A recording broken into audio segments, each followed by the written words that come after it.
Ang intense ng mga kaganapan ngayon sa abot kamay na pangarap sapagkat muling magkakaroon ng pag-asa si Giselle dahil sa bibigyan siya ng anak niyang si Justin ng pangalawang pagkakataon.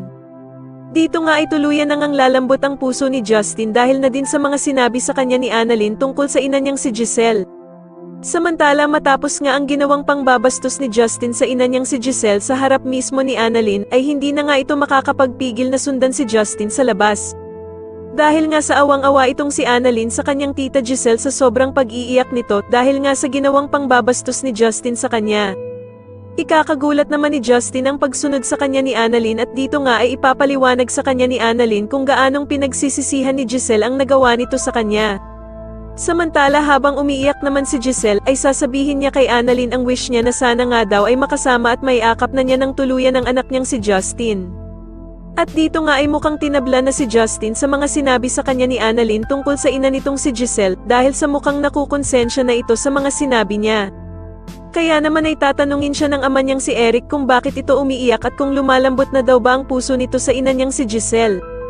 At dito nga ay mapapatungo na lamang si Justin dahil sa talaga namang mahal pa niya ang ina niyang si Giselle.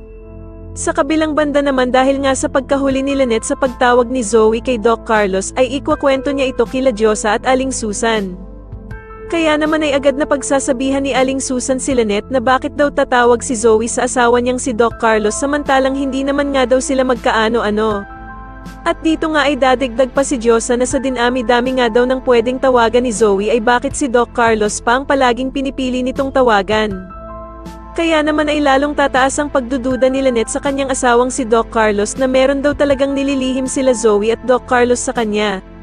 Sa tingin niyo tuluyan na nga kayang lumambat ang puso ni Justin at mapatawad na niya ang ina niyang si Giselle, mas lalo na nga talagang nagiging exciting ang mga susunod na kaganapan kaya naman ay mas lalo pa nating abangan ang mas lalong gumigandang abot kamay na pangarap. Maraming salamat po sa inyong panonood at sana po ay masubscribe niyo ako. Maraming salamat po.